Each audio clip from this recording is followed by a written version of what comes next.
Good afternoon, ladies and gentlemen, and you have tuned into the Rebel News live stream on this, a Monday, August 19th, 2024. I'm David Menzies, and my co-host, well, let me tell you a little bit about my co-host, shall I? Do you know, folks, today is International World Humanitarian Day, and I was going to send my co-host a greeting card wishing her a wonderful International World Humanitarian Day, but in the end, I just don't care to do so. She is the she-devil with a sword. She is the Khaleesi of Northern Alberta. She is Sheila Gunn Reid. How you doing there, Sheila? David, I'm great. How was your weekend? And I can't believe you missed that it was National or International Bow Tie Day. Oh, So yes. yeah, You know you what? could have worn a fun tie. Yeah, I have some advice for our audience.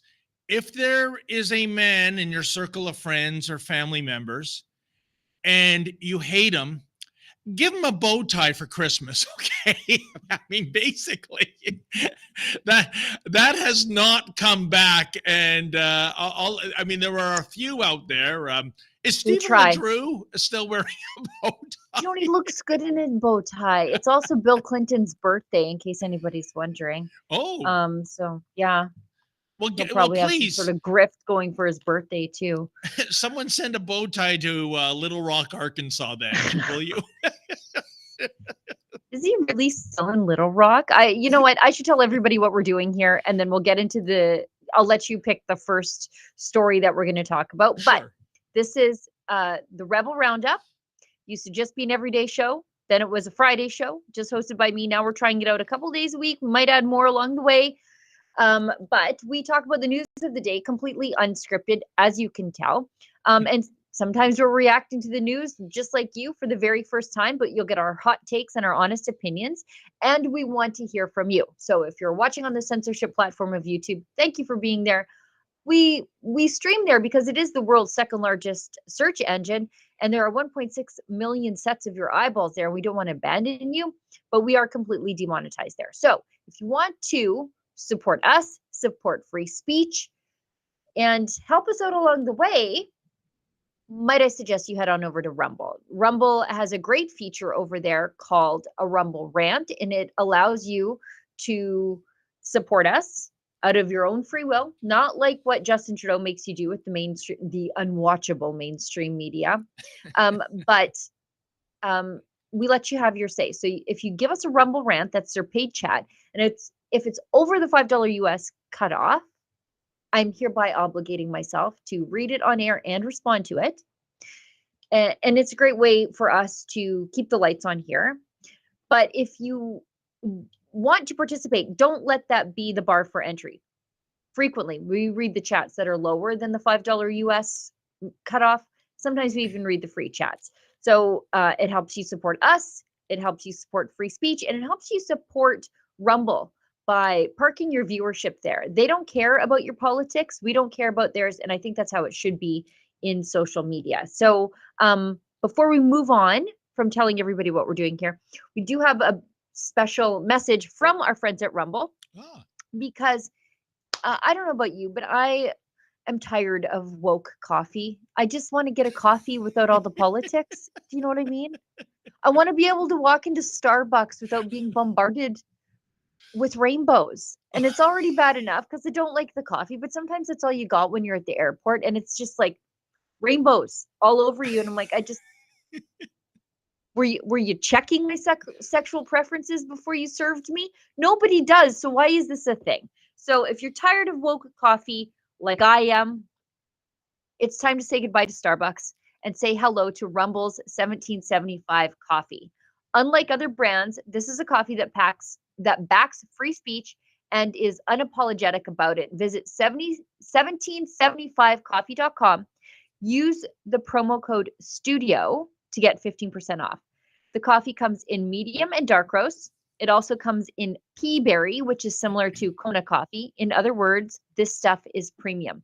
Click the link in the live chat or in the description. You can also go directly to 1775coffee.com and use the promo code STUDIO to get 15% off today. So escape the woke coffee. Even Tim Hortons, I know Ezra has not darkened their door, since they sided with the radical environmental extremists and took the ads for pipelines and oil companies out of their stores. It's such a blue collar coffee place. Like, it fuels the oil patch. And they were running ads. I think it was for Northern Gateway at the time, which is now dead. And the environmental activists, like, they were sitting in the Tim Hortons, by the way. Somebody saw them, got mad, complained to Tim Hortons head office, and Tim Hortons capitulated to them. So there are many people at the company who are still holding a grudge against Tim Hortons. And so anyway, 1775coffee.com if you want to take the wokeness out of your morning Java. Yeah, I think that was the most despicable thing Tim Hortons ever did, next to removing the blueberry fritter from the menu. But David, you know what, folks? Woke rhymes with choke, and you don't want to be choking on your coffee. So get that 1775 blend.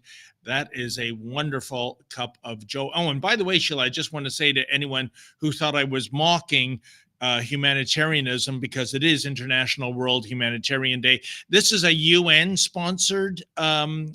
Oh. So I really don't want to be preached about humanitarianism coming from an organization that has under its bailiwick UNRWA, which actually employed Hamas terrorists that carried out the massacre on October 7th of last year. I know they fired a bunch of them, but we do know that a bunch still remains on the UN payroll. So a little rich, eh, Sheila? You know. I've seen the UN aid work in action, by the way, in northern Iraq. They staff the local bigots into the refugee camps. So the Christians who are in the refugee camps can't get out. Their paperwork keeps getting shuffled to the bottom. And so organizations like the Nazarene Fund, that's Glenn Beck's charity, they have to go into the UN refugee camps to give relief aid to the Christians who don't get it inside the UN refugee camps. So yeah. Suck it in the UN and their humanitarian baloney.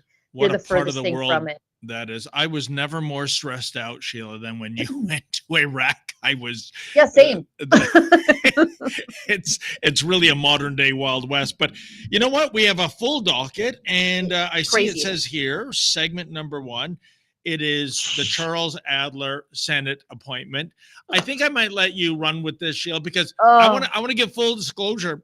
A decade ago, folks, I used to be on Charles Adler's radio show. It was the last hour of every Friday. He told me himself it was the highest rated day of the show. We mostly played it for laughs. I was kind of a character, that the audience loved to hate, a wrestling heel, if you will. And I had nothing but fun on it. And then, of course, at the same time, Charles Adler back then had his show on the Sun News Network, and I was a frequent guest on that show. So my memories of Charles Adler, they're all positive. And I'll tell you, Sheila, I can see why people are angry. For me, I should be angry, but I think the feeling I'm experiencing is heartbreak.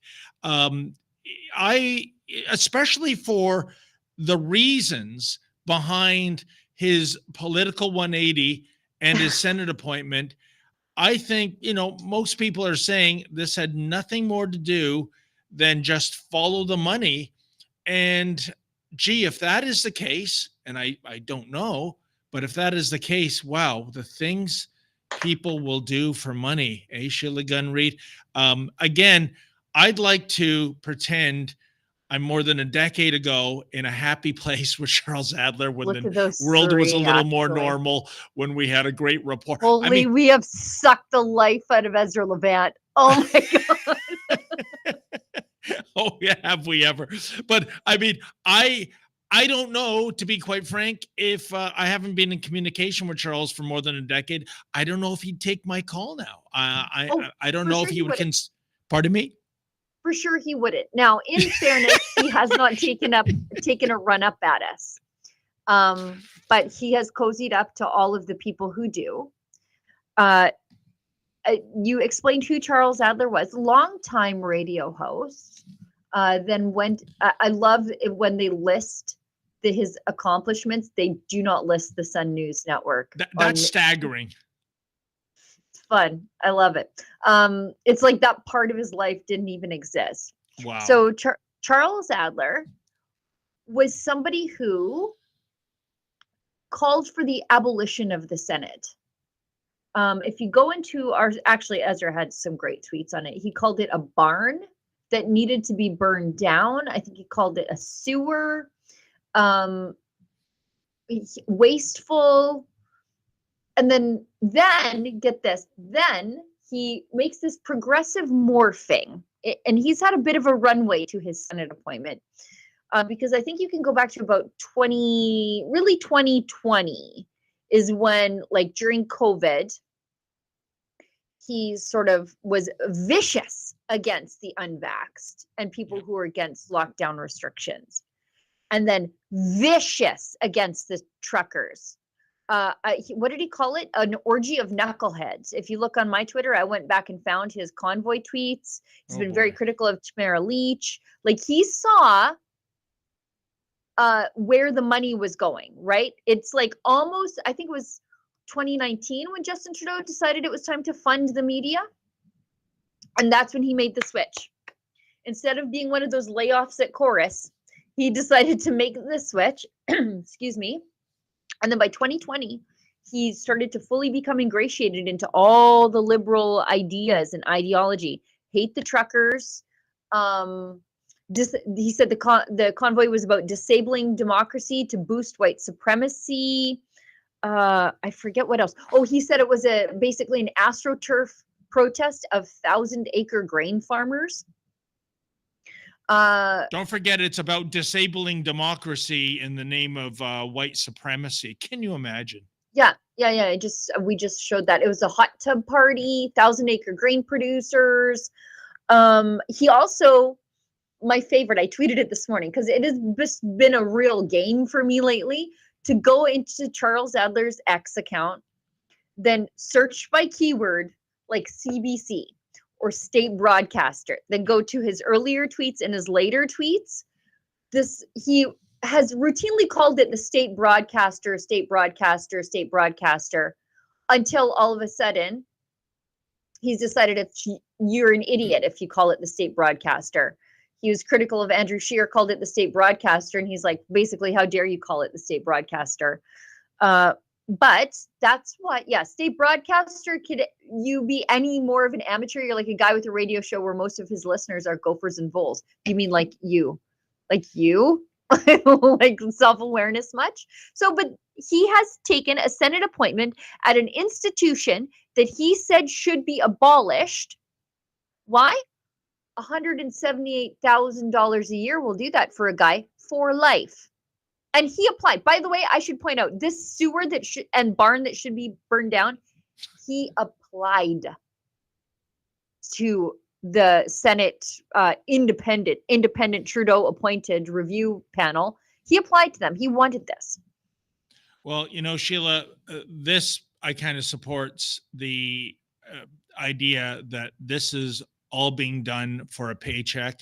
Sun News Network, gone. I'm not sure what was behind Charles Adler losing his chorus gig. And there's a company in trouble too, Sheila. Just last week, they're I think it's 87 years old. The Hamilton AM station just abruptly went off the air at midnight. And there's really, I think, with some exceptions, such as Rebel News, very few places a journalist or a broadcaster can go that has a right of center bent, if you will. So they saw the landscape change, and it's not just Charles Adler. I mean, we have a clip coming up. It's a video of Dean Blundell. Oh, I'll remember Charles Adler fondly because I'm pretending, folks, this is a reboot again of Invasion of the Body Snatchers. By the way, the definitive version is 1978, right? But maybe this was someone exposing himself to the pod as opposed to the pod compromising the person while he's sleeping. But Dean Blundell is one of the nastiest people there is. And when he was, I have him muted because I think it's important for him to see what I say, but also know that I don't care what he's saying in response. Just the vitriol that he spews at female conservatives, it's revolting. Yep. He was taken off the air for sexualized remarks about minors. And this guy is the moral compass that people like Charles Adler follow? If memory serves too, Sheila, I think he mentioned confidential details about a trial that was ongoing, Yep. Which is a big no-no. But he was basically the shock jock for the morning show at Toronto radio station CFNY. And when he was with his original team, and I understand he conspired to get them booted out of the broadcast booth, it was pretty risque. It was pretty entertaining. I call him like I see him, Sheila. But once he was cast out, once he was fired, he did the same thing. He went all liberal. He was sucking up to those in left-wing media. And I got to say, it isn't going that well for him. I think he does a podcast. Well, yeah so do like 12 million other people. Yeah, he's got like 5,000 subs on YouTube, which is like nothing, really nothing. How the mighty have fallen. And why don't we just show that video clip of Dean Blundell, and I believe it's Charles Adler breaking down he calls it rage farming. Ooh, that sounds serious. Let's check it out.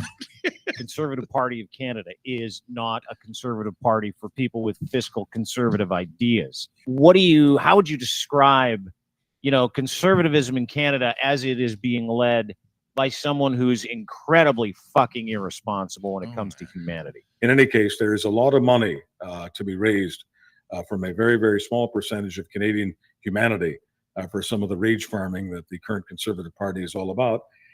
And as far as Pierre Poilievre is concerned, I mean, if we're talking about just, stuff that is extremely recent, I mean, he's decided to go after people who are addicted, who are getting their help from Safe Supply. So Pierre Poilievre has decided to peddle the big lie, the biggest lie in Canada today, that the reason we've got a fentanyl epidemic, an opioid epidemic, the reason we've got thousands of people needlessly dying every year is because the government, specifically Justin Trudeau and various provincial governments that are not conservative, are killing these people. Wow. Well, Sheila, correct me if I'm wrong, but isn't the biggest supplier of fentanyl China? And doesn't the Prime Minister have admiration in his heart for the basic dictatorship of China? And sorry, when it comes to rage farming, I think 9 years of the Justin Trudeau Liberals will do that to you. Ask any Canadian, and surely there are statistical anomalies, maybe if you're in big pharma, but ask yourself, regardless of politics here, were you better off 9 years ago than you are today? And I bet the overwhelming majority, irregardless of political ideology, Sheila, would say, no, things were better a decade ago. The Statistics Canada data out today shows that Canadians are actually making more money than they were a few years ago, but that dollar is going far less. And exactly. They're actually worse off now than they were during the height of the layoffs during the pandemic. So that should tell you about what 9 years of Justin Trudeau's policies have done to this country. But this, going back to his point, that this idea that Safe Supply is saving lives, BC's Safe Supply is killing Albertans. Yep. Because it's being trafficked into our province. And thanks to Justin Trudeau, there's almost no federally funded treatment centers on reserve that are being absolutely hammered by BC's Safe Supply. So our province built our own, because even though it's a federal jurisdiction, Indigenous healthcare, our province said, these people are dying and we have to do something. So just this week, a treatment center, I think it's a 75-bed treatment center, opened up in a tiny little community called Gunn, Alberta, absolutely a relation, because it falls right in between two Indigenous reserves. And so that way it would serve the rural community, two reserves. That's what we have to do to combat Safe Supply, the help of safe supply in our province. But what I think before we're done with Justin Trudeau, we're going to see Senator Michael Corrin of Nunavut. I think, I think Nunavut still has a Senate opening, or at least they did as of the end of June. And between Paula Simons, another journalist who previously called for the abolition of the Senate, Charles Adler, conservative journalist, former conservative, now liberal apologist, who also called for the abolition of the Senate, and Michael Corrin, who did the same trajectory from conservative journalist at Sun News to liberal apologist, fully woke. Is he angling for a Senate appointment? I would be shocked to find out if he hadn't applied for a Senate appointment. By the way, Sheila, please get the honorifics right. It's the Reverend Michael Corrin. Oh, right. But you know what? In case anyone is saying, why should I care? Or if they're saying, this is too inside baseball, you personally know these people. Here's the big picture problem. Yeah. There are so few conservative senators in the Senate that this is Harper's fault. This is Harper's fault. Yep. It was, again, when you go into a fight embracing the rules of Queensbury and you're fighting a street fighter with a shiv, this is what happens. And I fear, should Pierre Poilievre form a majority government, we are going to see gridlock in the Senate, Sheila. That's what this is about. Yeah. Yeah, that's what this is about. And as Ezra points out, Adler has been vicious in his dehumanizing criticism of anybody to the right of Chairman Mao at this point. And so he's going to take that viciousness and that attack dog nature into the Senate. And he's been a proponent of the online harms bill. Like he's a journalist. Or he says he was a journalist. I mean, I think he was a journalist, but he's there now stumping for Justin Trudeau's single largest piece of censorship legislation in the Western world. It's crazy. Again, Sheila, the movie Invasion of the Body Snatchers comes to mind, but oh well. Why don't you put $178,000 a year under somebody's nose up until age 75, and they start singing a different tune real fast. 100%. Could you do it, Sheila, if you were offered a real high six-figure paycheck, just sacrifice your morals, your ethics, your beliefs, what you stand for? Could you do it for the money? I didn't even want this job. I didn't, and Ezra wouldn't leave me alone. No, I don't think so. I think there are certain things, like it's the same thing as the pastors who could not close their churches and ended up in jail, or the doctors who will not perform MAID and will lose their licenses. There are people of good moral character, just normal people. They're not heroes. They just have a line in the sand. And for them, that line in the sand is being true to the things they said publicly. And now we know that Charles Adler is not a person of good moral character. Sad. Sheila, why don't we switch gears? You mentioned the Online Harms Act. We're all worried about nasty words and opinions. Hang on, I think we have to do an ad break for Rebel. Oh, okay. Yeah, and then we'll move on to that. Right? Ladies and gentlemen, Leapin' Lincoln J here with none other than the Menzoid. Say, Menzoid, we're enjoying a marvelous summer so far, but a lot of Rebel News viewers are asking, what sort of fashion tips do you have for them in the weeks ahead? Well, let me tell you something, Leapin' Lincoln. There are all kinds of fashion trends out there for the summer of 2024. There are animal prints ranging from cheetah to zebra. There are those awesome straw hats. And of course, there's that classic teeny-weeny polka dot bikini. But if you don't have one particular item in your summertime ensemble, I said, let Trumpomania run wild, brother. Let Trumpomania rule again. Let Trumpomania make America great again. Rebel News now has the hottest fashion accessories of the summer. I'm talking Trumpomania t-shirts for $39. I'm talking Trumpomania tank tops for only $35. And when summer's over, folks, no problem. We have Trumpomania sweatshirts and hoodies starting at $55. And brother, when you want to be styling and profiling as you drink your Morning Joe, we even have Trumpomania coffee mugs for just $29. It's all available at the rebelnewsstore.com. Hey, Leapin' Lincoln, try these verses on for size. Roses are red, violets are blue. Hey, Kamala, when Trumpomania hits the campaign trail, what you gonna do? I love that ad. You're too kind. You know, Sheila, I would cross the floor. I would leave Rebel News for a job with the WWE. Just one problem. I don't know how to wrestle. You'd be a great manager, like Jimmy Hart.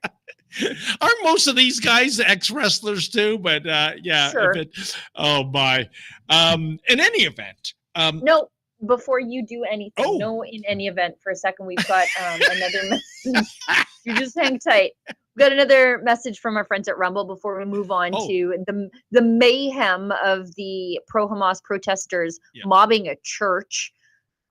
We've got another message from our friends at Rumble. So Rumble's exclusive apparel has finally arrived. They're now offering 20% off all purchases from the Rumble store with the discount code DROP20. You know, so many subscribers on YouTube, and all I got was a notebook and a pair of socks out of those people, and censorship. If you want to support the brand that is fighting for free speech and fighting for our First Amendment, this is the best way to do it. They have tees, sweaters, hats, plus much, much more, including my Rumble water bottle. Go to rumble.store. Make sure to enter DROP20 as a promo code to get 20% off your entire order. Again, that's rumble.store. Okay, David, take us to the mayhem of the anti-Semites protesting the Christians now. Yeah, isn't it amazing, Sheila, one of the narratives of this government, how we need this online harms act. And this is for basically offending people's sensibilities and throwing out all the rules of the justice system in terms of going after people. And yet we have real harms going on, as in physical harms, as in violence, vandalism, firebombing by typically the pro-Hamas segment. And look, Sheila, I think there's another guy that needs to buy a calendar. He's all masked up. Is he overdue with COVID-19 protection, or is he an early adopter of the upcoming monkeypox? And by the way, isn't it amazing, these worldwide viruses, how they coincide with a U.S. federal election for some reason, a 4-year cycle? It's just uncanny. What a coincidence. But yeah, I think we should throw to there was an event in Toronto at the Friends of Jesus Christ Church called Israel Rejoicing Celebration. And naturally, the pro-Hamas people came and set off smoke devices and chanted genocide. I love how you'll see them hold signs saying no genocide. There you go. There's one. As they chant from the river to the sea, go back to Europe, Intifada.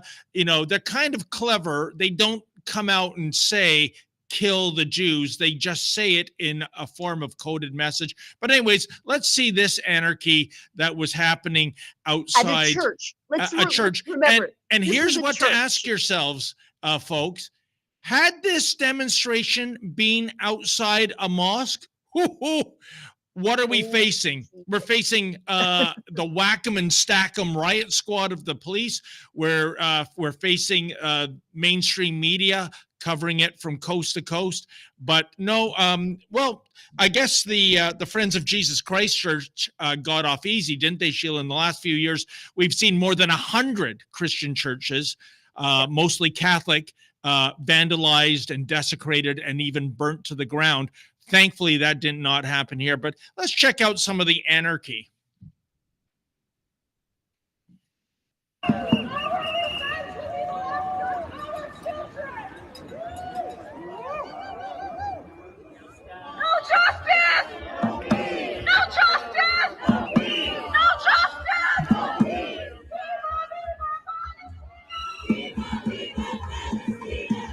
Wow. That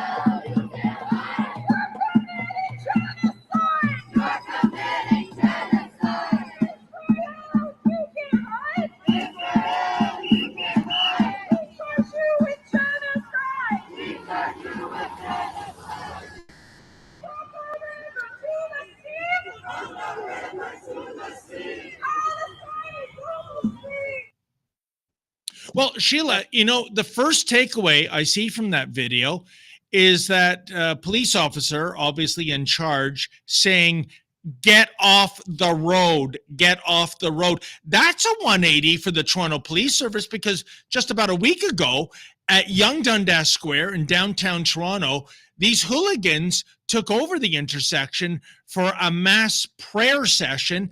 And the cops' response, well, boss, there's nothing we can do. What you going to do about it? But thankfully, they didn't allow a repeat of that on that street outside the church, did they now?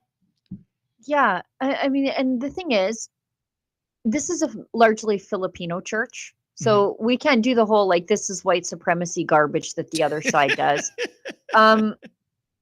That's a really startling video to see. Just the images, very compelling.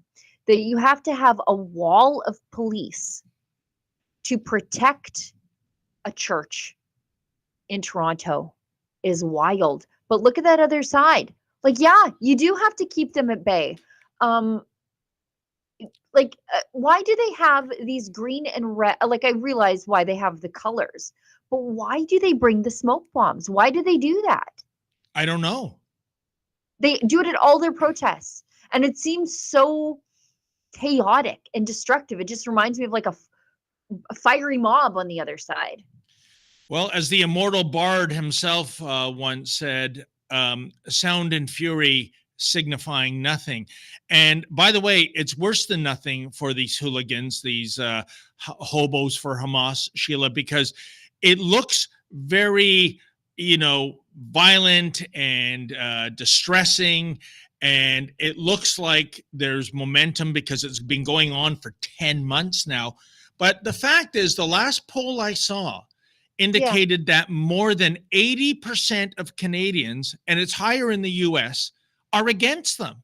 So I guess the lesson learned is don't think that the squeaky wheel, that those screaming and professing violence, don't think that they are carrying the day. In fact, how many converts do you think they made to their cause that day? How many people attending that church went, hey, you know what? I think they got a point. How many passersby said this is a good thing? And every time, Sheila, they shut down an intersection or an expressway ramp and further inconvenience Torontonians. I mean, come on, as if it's not bad enough. Do you think the person there stuck in a vehicle for 2 hours, missing work, missing something that's important for their family, do you think, hey guys, you got me, I'm now pro-Hamas just like you? No, it's quite the opposite. So let them continue to do this and further turn public opinion against them, Sheila. Look at this. I'm old enough to remember 30 seconds ago when the left was all for arresting pastors who were holding church for willing congregants on some sleepy street somewhere. In the meantime, they're blocking the busy streets of Toronto now. It's just insane. And Sheila, with that number, right, to the east of that intersection where that's happening is the actual Yonge Dundas Square. More go than to the ample square. room. Yes. Yeah, go. What you're seeing is a big raised middle finger in the name of radical Islam saying, we don't care what the laws are. We don't care what the etiquette is. We are taking over. And if you dare shut down this so-called peaceful prayer session, you are an Islamophobe, you are a hater, you are a bigot, and we aren't going anywhere. And for the police to say some 10 days ago there was nothing they could do, and now you saw that cop thankfully saying, get off the street. That gives me some hope, Sheila. Let's see how it further goes along. I'm sure we're coming up soon to October 7th, 2024. I wouldn't be surprised if these hooligans have something really big planned to celebrate. Yes, celebrate the October 7th massacre of last year. Let's see how the police react. I hope we get more of this. Get off the goddamn road, okay? We're tired of this. Pardon my French. I said that they look violent, but the fact is they are violent. Yeah. We've got this video from Salman Sima, our friend, Iranian refugee. A protester arrested outside of this Filipino church is allegedly Peter Riyad. And you'll remember him, David. Oh, I remember him vividly. Why don't you tell people who Peter Riyad is? I believe he's a pharmacist, isn't he, Sheila? Yeah. I think Shoppers Drug Mart. He's always at these events. I don't know when he finds time to actually, work? Dispense pills, right? Yeah. But I wouldn't want him dispensing my pills if I had a Jewish last name, I'll tell you that much. Yeah. And the last time I saw him was a week ago in Brampton when I asked him what he's doing here. And he said it was none of my business, which is kind of funny because you're having a protest trying to vowing to shut down a Justin Trudeau fundraiser with Ruby Sahota.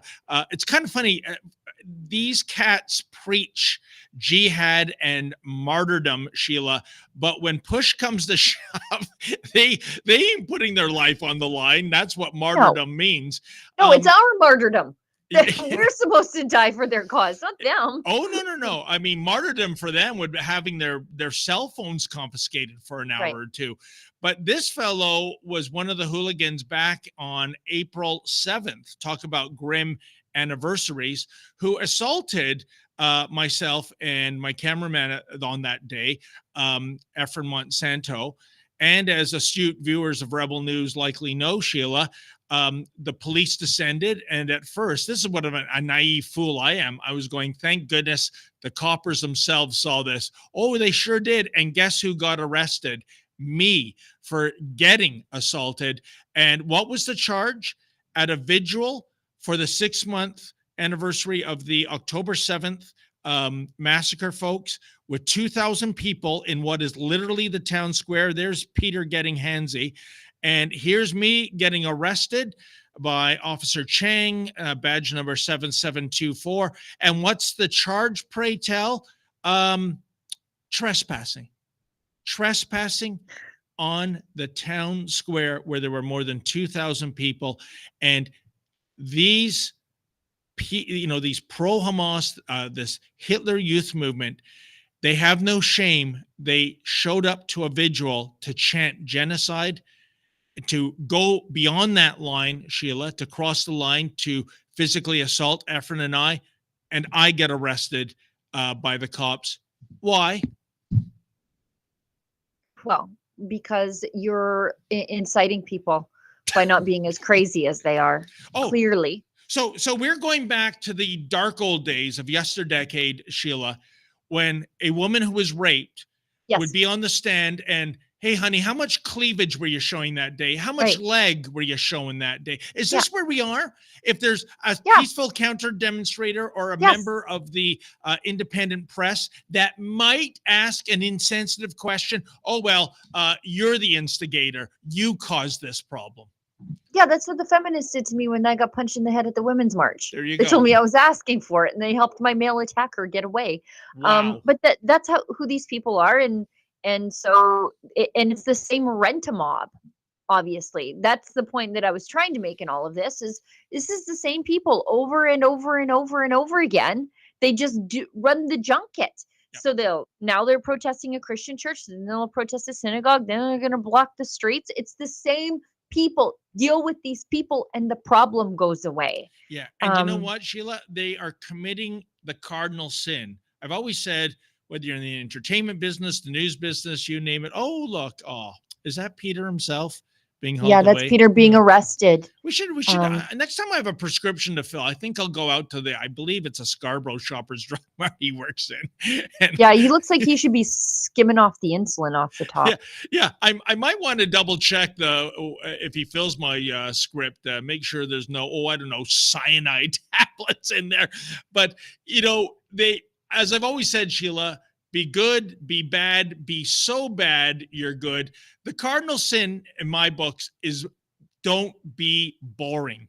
And after boring. 10 months of this, this is boring. It's the same chants, as you said, the same people, the same tactics. And you know what? I don't think they're moving the needle of public opinion. And Sheila, I would imagine that is the ostensible policy reason, is it not, of having demonstrations to get people over on your side? Ain't working. One would think, or to at least change the policies of the decision makers. But like, what do they think they're doing by protesting a church for the crime of being pro-Israeli, pro-Jewish? I mean, a Christian church being pro-Jewish? Of course they are. Jesus was a Jew. I saw some anti-Semite on X the other day asking, like, Christians, ask yourself, what has a Jew ever done for you? And the answers were like, died for us on the cross. It's so stupid. How do you tell me you've never read your Bible without telling me you've never read your Bible? But these lunatics outside did not hamper the celebrations inside. We've got also a video from Salman showing just how peaceful and fun it was on the inside, despite the maniacs outside. These people were to be unbullied by those creeps.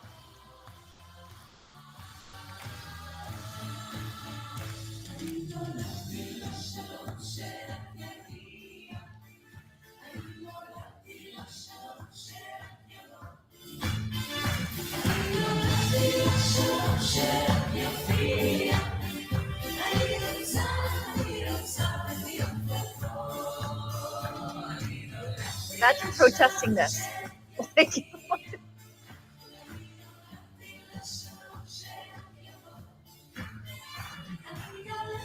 think that's good. I think you get the vibe. And Sheila, if I may, based on that footage, this is what I've noticed for 10 months now after covering these dueling demonstrations, the pro-Hamas and the pro-Israel. When I go to a pro-Israel demonstration, almost nobody is wearing a mask. There are no chants for genocide. On the contrary, people break into song. And you also see shockers, Canadian flags at these pro-Hamas demonstrations. Even though these people live in our great dominion of Canada, you will never see a Canadian flag. Oh, I take that back. I saw one in Brampton last weekend. It was mounted upside down, meaning the country's in distress. I have to agree with that, but not for this reason. Right? For so many other reasons. But it really is a tale of two cities.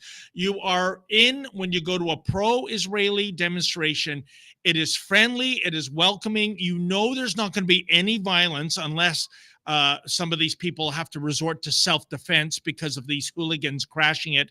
And then when you go to something like what we saw in Brampton last weekend, what you saw at the Filipino church, it is a hate fest. It is just fueled with hatred. There's that Canadian flag. There you go. There's the only one I've seen, folks. I just can't even imagine, like, seeing what was happening inside the church. They're outside protesting it like it's an act of hateful bigotry. And it's like just little kids dancing and singing on stage. And you guys are outside smoke bombing them with cries of genocide. Like it's just wild. And how they just whip it up into nonsense. And wasn't it so sad, Sheila, that this weekend Hogtown experienced another record rainfall event. Yeah, I what mean, manner, what did I say in the Slack? I was like, what manner of biblical flood are you getting there in Olivia Chow's Gomorrah Oh my these gosh. days? You know, Oh, wow. But- We've got one more clip from the anti-Semites from the weekend, though, just before we move on. I don't want to cut you off, but I know we got to keep the show a little bit tighter than we used to. It's from Karima, again, Karima Syed. I think I'm saying that right. Some kind of collision happened on the streets of Toronto. Somebody's hijab got ripped off, and then somebody ended up under a bus. Let's literally. watch. Yeah. Watch.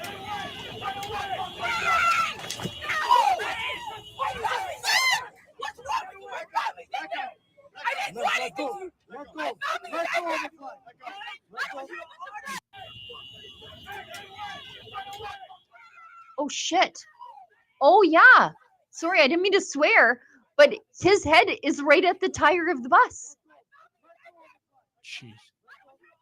I got to be honest, Sheila. It's kind of like walking into a movie at the halfway mark. I don't know who's who in the zoo. Okay, so let's read from Karima's tweet. So she says, sorry, I just have to scroll back up.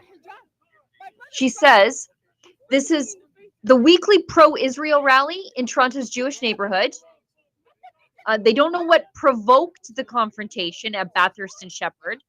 Sounds like there was some kind of collision. Then a woman's hijab gets removed or taken off. I'm not sure. Do we And actually then- have footage of that, Sheila? No. And then there's a shoving and punching, obviously. And this man's head ends up right near the bus tire. I think, thank goodness, that bus was immobile at the time, right? Oh, her hijab got ripped off.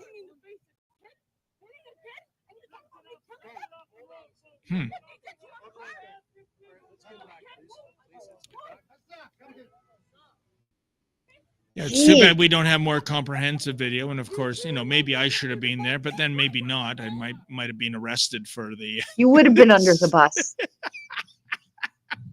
under the paddy wagon. Oh, is that lady wearing an F Hamas shirt? Maybe. Oh, was that triggering? Might have been. Wow.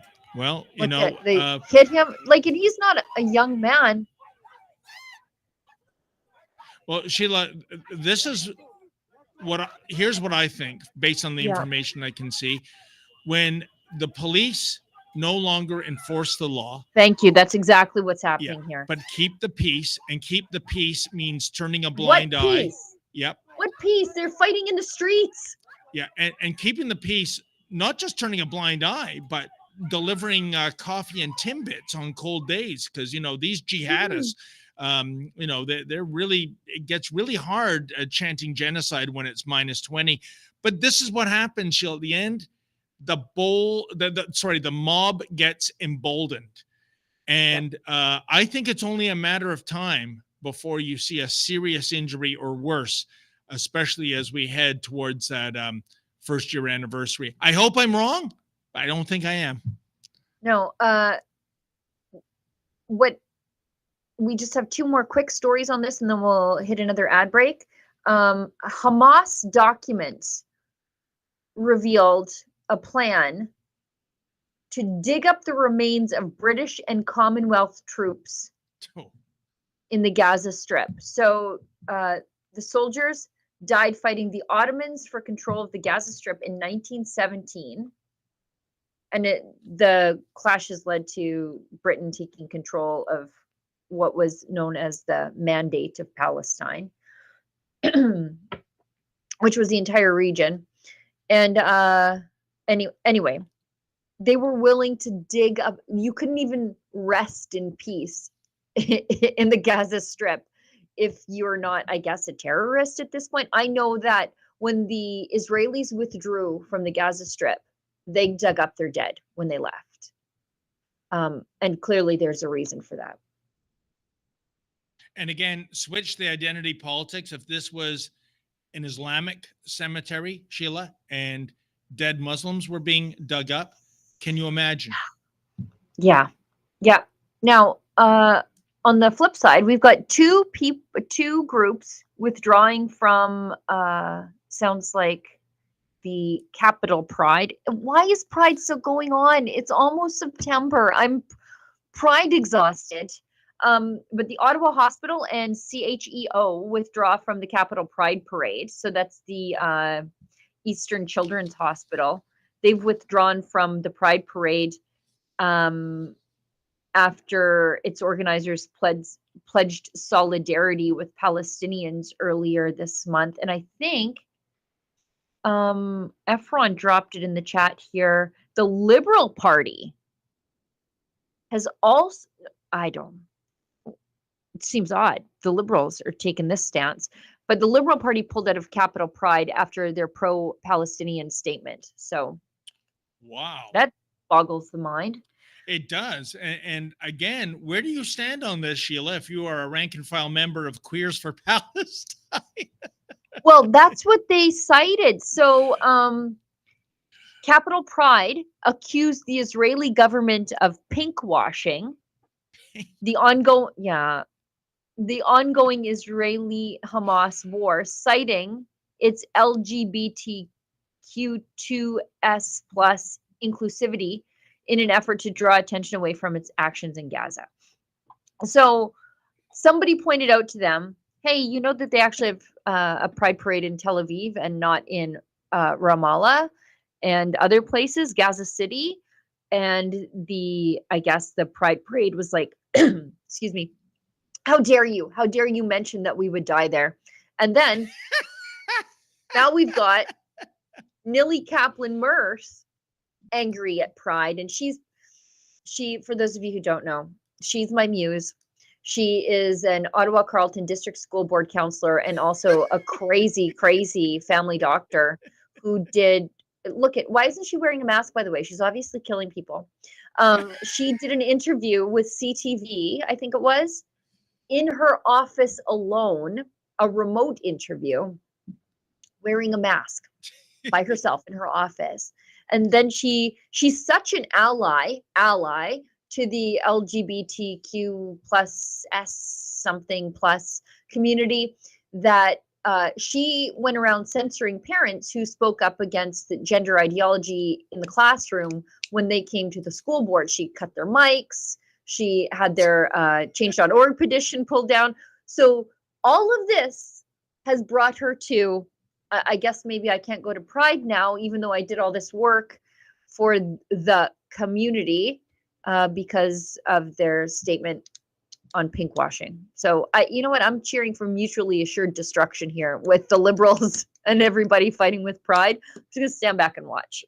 You know, folks, our beloved Sheila Gunn-Reid and Nilly, they've kind of got a coyote and roadrunner relationship going. It's very entertaining to see. But Sheila, yep. I have to say, I'm very triggered by looking at some of those rainbow flags, the classic ones I'm talking about with the 6 bars of color, missing the BIPOC vagina and the purple flurple in the center. I mean, what are the intersex people are they in therapy overseeing? Did you say purple flurple? I told you to ban that phrase from does your that lexicon. Include the live stream? Yes. Oh, especially I take it back. The live stream. I shall not use the words purple flurple. What else do you call it, right? I don't know, but it just makes the back of my mouth water like before I'm going to throw up. Goodness. I can't wait to see next season's pride flag. By the way, Sheila, in the remaining minutes, I do want to just, and maybe it's a bit of levity in a way. I do want to talk about this. It's in your neck of the woods. It's the Edmonton Elks have moved from community to private ownership. And it's in the department of A, go woke, go broke. And B, could we be seeing, even by next season, what is it? Tractor Supply Company. Remember, they did a complete backflip on their wokeism. They eradicated their DEI department. But there is chatter that because it is so unbelievably unpopular, and the attendance shows it at Commonwealth Yeah. Stadium. They don't even sell tickets anymore. They've sealed off the upper bowl. That Yeah. the new owner, Larry Thompson, might be bringing back the nickname Eskimos. And I think that is the greatest thing he can do. By the way, I was reading the story in CBC, Sheila, and they talk about how the Edmonton Eskimos changed their name. I'll read you the paragraph. It came at a time when Cleveland's Major League Baseball franchise and Washington's National Football League team dropped their long-standing racially charged names. They don't even say Indians and Redskins. It's too third rail for the CBC, even though that is part of the historical narrative. And Sheila, he's definitely going back to the double E logo. Pretty good idea, because the logo they have had since, it resembles a stick. I know it's supposed to be an antler, but it might be the weakest logo in all of North American sports. What do you say, Sheila, to the idea of going back to the past? This is, perhaps one of the winningest CFL teams of all time, reclaiming Eskimos. And I want to tell people, when I started my career in journalism, it was in a little town called St. Paul, Alberta, about 2 hours northeast of Edmonton. And it was really funny, Sheila, that whenever I went to reserves, and there were 5 nearby reserves near St. Paul, the most popular hockey sweater, bar none, and this was in the 1980s during the glory years of the Oilers, was the Chicago Blackhawks. And also I saw Kansas City Chiefs merch, Washington Redskins, Cleveland Indians. When you speak to natives, mano a mano, as opposed to the leaders of the grief native organizations, you find that they embrace this. And by the way, speaking of CBC, they no longer use the word Blackhawks in terms of it's now Chicago's hockey team, even though they still are the Blackhawks. Sheila, you live up there. What do you think would happen, at least for ticket sales and season tickets, if this new owner, Mr. Thompson, said, you know what, to hell with you wokesters who don't come to football games. We're going back to Edmonton Eskimos. I think everybody would be fine with it. Speaking of Flurple, they have the 2 antlers, or at least they did, on their uniform at the beginning, and it was like 1 antler and 2 antlers, but it didn't actually look like, it was like if you asked somebody to draw antlers, but they didn't really know what antlers look like or the position of the antlers. They made it like together. I know where you're going with that. Yeah, and I was like, what are you guys doing? I don't know anybody who actually was offended by the name Edmonton Eskimos. And in fact, I think I remember they asked Inuit athletes if they cared. And they were like, we don't care. Yeah. We don't care about any of this. It was just a bunch of busybodies who were offended on behalf of people who weren't actually offended. And Sheila, this isn't conjecture. I remember in 2016, and I have to admit, I'm amazed the data got published. The Washington Post did a survey exclusively, I think it was more than 600 Native Americans. Are you offended by the name and logo of the Washington Redskins? And more than 90% said no. And that's not to say less than 10% said yes. The other statistic was a lot said don't care. There, I think Efren already found it. New poll shows that 9 in 10 Native Americans have no problem. So really, is the left trying to suggest, excuse me, natives, you're too stupid to realize that you should be offended, so we'll be offended for you, and one last thing on this file, Sheila. The reason why the Edmonton franchise chose a nickname that began with the letter E, Elks, was to keep their iconic logo, the double E, alive, right? Right. And I remember there was a top 10 list, and I can't remember what the other 9 were. They were equally lame, but eventually they went with Elks. If you forced me at gunpoint, Sheila Gunn Reid, and said, you know what, you have to get rid of Eskimos, it has to be another word that begins with the letter E so we can maintain our logo. It's obvious what the nickname should be. Edmonton Energy. This is the hub of the energy sector. Why wasn't that even on the top 10 list? Who the heck is running these teams? With the same people. Okay, think about this. The people who are offended by sports as toxic masculinity are now the ones demanding that these sports need to be rebranded. And then now they're befuddled by why nobody likes their bad ideas. The part that really offended me in all of this, and I'm not one to be offended, and frankly, I'm not offended, I'm more annoyed, is that I've always been annoyed that the Maple Leafs are grammatically incorrect. That is true. And Yep. so what did we do with the Elks? Grammatically incorrect. The plural of elk is elk. Oh, I didn't know that. Yes. Unbelievable. You know, well, I guess I'm going to do some research. I want to see if there are any other grammatically incorrect sports team Yeah. logos. Like the plural of moose is also moose. The plural of deer is also deers, unless you have different types of deers, like different, species of deers. Then you use deers. But the plural is elk. Why Yeah. did they do this? It annoys me every time I see it. You know what? And you know what? And to go full circle, we go back to Tim Hortons. Used to be properly, there was an apostrophe between N and S because the player, his name wasn't Hortons, it was Horton. And they got rid of that too. So a lot of grammatically incorrect stuff going on in our great Dominion. But as I say, Sheila, spelling doesn't count. And oh boy, sometimes when I read the comments section, Don't read the comments section.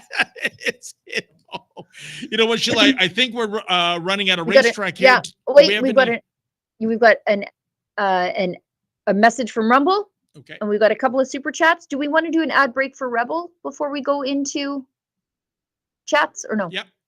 Yes. Okay, so let's do the Rumble ad read, then we'll go into the break, and then we'll do chats to wrap up the show. Okay. Okie doke. Hi, everybody. As you know, every year we do a fundraiser for Rebel News that's super fun. It's a Rebel News cruise. We all go on a cruise ship together. We have dinner with each other. We have seminars when the ship's at sea, like Q&A sessions. And the rest of the time is your own. It's a vacation. It's a way to connect with other Rebel News enthusiasts. It's a way to check in with me and Sheila Gunn Reid and Drea Humphrey and David Menzies. Tons of Rebels are on the trip. And at the end of the day, it's a way to keep Rebel News strong because there's a little extra added to the cost, which is how we float the boat here at Rebel News. It's a fundraiser. Here's the next Rebel News cruise in case you've always wanted to go on one. It sets sail out of Vancouver June 18th, 2025. It's a week-long, June 18th to 2025, and it's Vancouver to Alaska. So it's a lot easier to get to than a Caribbean cruise where you have to fly to Florida to set sail. Starts in Vancouver, where I'll greet you, Sheila, David, Alexa Lavoie, Drea Humphrey. It's a super fun trip. I've done it before. We go to Skagway, which is where the gold rush started. We go to Glacier National Park, which is as beautiful as it sounds. Go to rebelnewscruise.com to learn more, to check the pricing, and to book your cabin. Just let me rattle off some of the details of the places we're going. It's called the Alaska Inside Passage Cruise. If you know what that means, you go up right along the coast. It's on Holland America, so it's nice. It's the MS Zandam. That's the name of the ship. Obviously, we start off in Vancouver, next the Tracy Arm Inlet, then Juneau, the capital of Alaska, Skagway, by far my favorite city. It's amazing. Then Glacier Bay. Maybe the most beautiful place I've ever been in my life. back to Ketchikan, and then down to Vancouver. If you like cruising, this is a super way to do it with fellow travelers, ideologically speaking. If you've never cruised before, this is a great way to start. And if you've been on Rebel News cruises, well, you don't want to miss this one. Again, for details, go to rebelnewscruise.com. It's next June, so just under a year away, but not too soon to order and to get the early bird discount. I'll see you at sea. Oh, Sheila, I can hardly wait to go on that cruise. I really want to see Alaska. My only experience with Alaska, too long a story to get into, but it was in the Anchorage airport where I was briefly detained by Homeland Security on suspicion of terrorism. Total For having peanut butter. Was it peanut butter that peanut butter and batteries in a boot? Not a good look when it goes through the X-ray machine, folks. Never pack your luggage that way. So I really want to see the true beauty of Alaska and meet nice Alaskans and what the heck, even have some bait Alaska. So I hope you're going to be on that cruise, yes. And you're not going to abandon ship like our journey back in March. Yeah, no. Why would I try to meet my family obligations? Why would I do anything like that? Okay, we've got one more message from our friends at Rumble. This one is for 5G free. Who's in control of America's nukes? That's a chilling thought, isn't it? Is it Biden? Meanwhile, we have Russian ships off the coast of Florida and full-blown wars in Ukraine and Israel. The world is at its most unstable point since World War II, except now with nuclear weapons. The stakes are 10 times higher. How do people like you and I stay safe? Every prepper needs to have RadioGuard ASE, the only FDA-approved drug to treat radioactive fallout.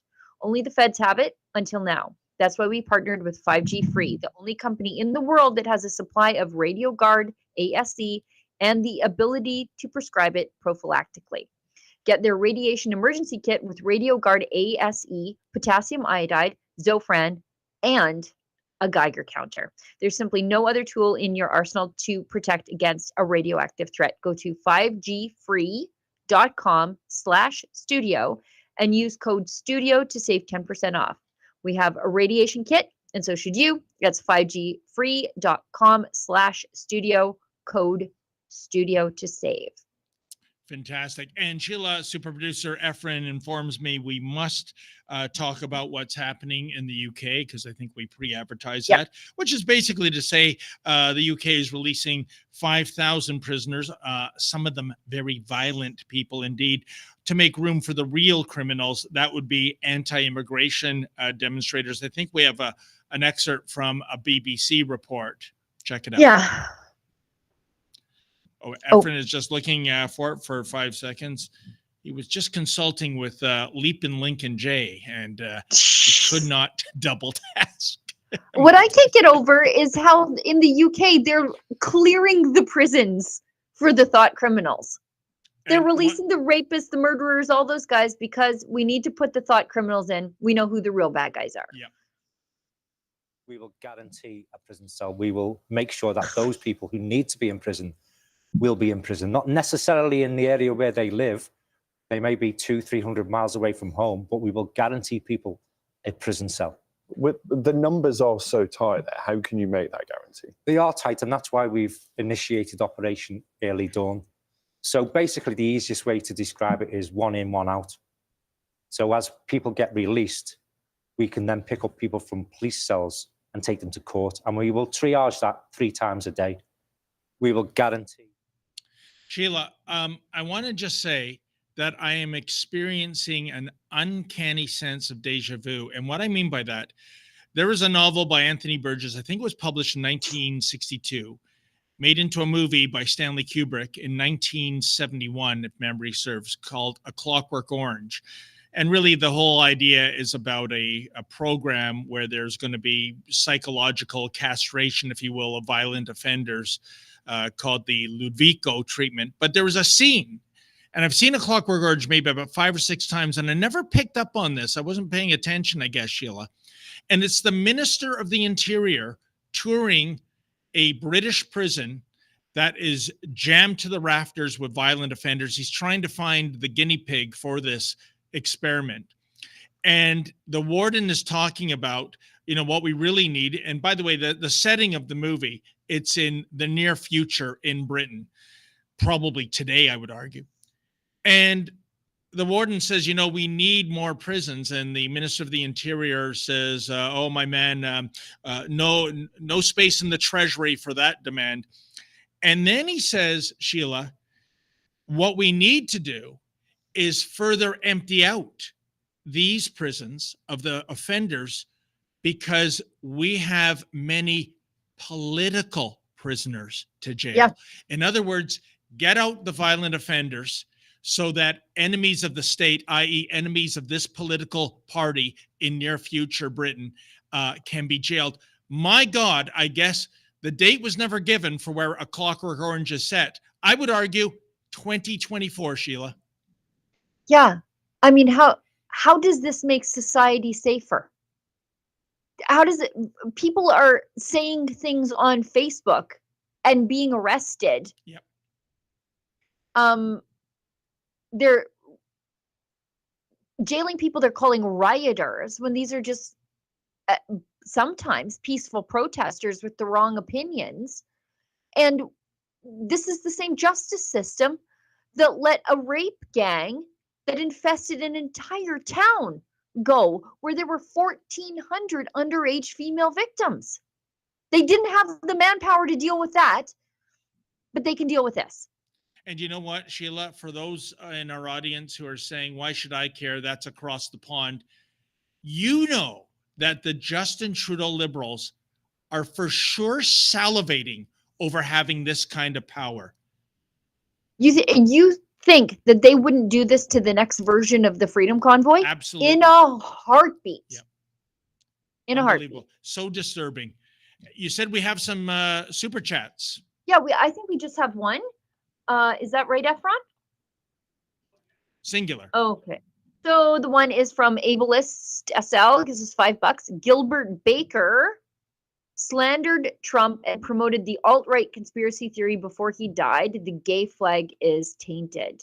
Is Albert Baker the guy behind the rainbow flag? Yeah, the new rainbow flag.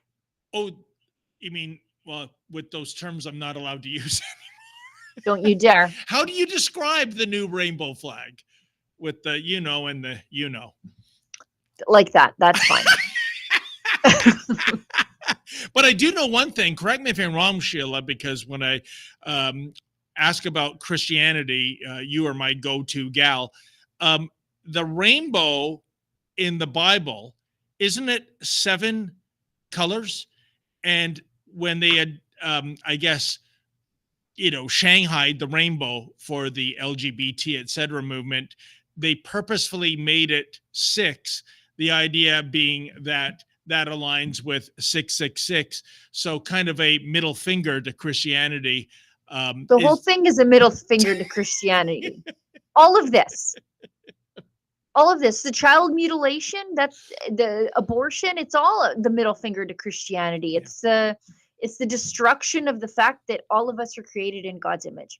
And we do what thou willst is a satanic mantra. Anyways, I'm starting to sound like Alex Jones, which, you know what? Alex Jones fans, don't write me. I'm one too. I just think he does it better than me. But yes, the rainbow is a symbol of God's covenant with us. It's from Genesis 9. This is a sign of the covenant I'm making between me and you and every living creature with you, a covenant for all generations to come. I have set my rainbow in the clouds, and it will be the sign of the covenant between me and the earth. And so, of course, they hijacked it. Of course, because they have to replace themselves. They replace God with themselves every step of the way.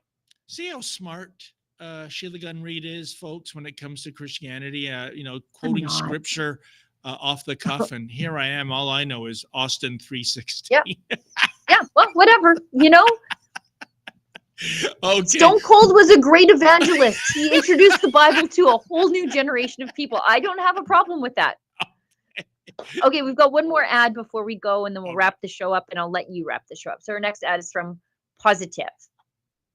Do you rely on big woke corporations and the corrupt medical establishment to keep you healthy? I hope not. Then why would you trust the same globally owned corporations to keep your pet healthy? It's time we stopped relying on them for anything. They hate us, they want to keep us sick, and they just want our money. We at Rumble started Positive Health because pets are an extension of our family, and it matters that they get clean, nutrient-filled, vitamin-rich superfoods to stay healthy and happy. And my dog is for some reason drooling on my foot as I'm reading this. She's probably hungry. That's why we created a range of superfood supplement waffles that your pets will love, packed with natural, healthy ingredients that promote better digestive support, bone health, vision, and immune strength. They also are rich in anti-inflammatories, vitamins, and minerals essential for your furry family members. So head on over to Positive, that's PAWSITIVE, positive.com right now to check out our superfoods and other products. Use coupon code STUDIO to save 15% off your first subscription order. That's positive.com. You know, I wish I knew you were going to do an ad read for Positive, Sheila, because Sir Gregor, my beloved golden doodle, is in the studio somewhere. But is he? Yes, I would have brought him on set. And you know what? I'm going to look into Positive for Sir Me Gregor, too. because if it does all that you're saying, and I have no reason to think otherwise, he's worth it. And speaking of I pets, want to try the waffles myself. They sound like they'll work wonders for me. and speaking of the animal kingdom, that's my next assignment, folks. Right after I get off the air, I'm en route to Windsor to cover the 3-day trial. Yes, 3 days of the Windsor trans cat. That's Cody Detremont, aka Desiree Anderson, who then began identifying as a cat, got into a women's shelter, sexually assaulted the females there, and finally, about a year and a half later, he's on trial. My question, Sheila, will there be any mainstream media covering this? Because, a transgender, or in this case, a trans cat, that's on the wrong side of the law. Well, we don't want to spread negativity, do we? No. Oh, well, if all things fail, I think there's a future rule, if he goes to jail when he gets out, of going on the Olympic team and beating up real females and getting a gold medal for it. That's the crazy world we live in now, folks. Anyways, thank you so much for tuning in. Thank you for our friend who made a donation. That's generous of you. Well, Sheila will not be back on Friday. She has an assignment, I understand. So it'll be the wonderful Tamara Ugolini, who I love saying her surname because it's fun. I don't know, it sounds so Italian, so romantic. So Tamara Ugolini will be with me on Friday. Until then, folks, as always, stay safe and stay sane.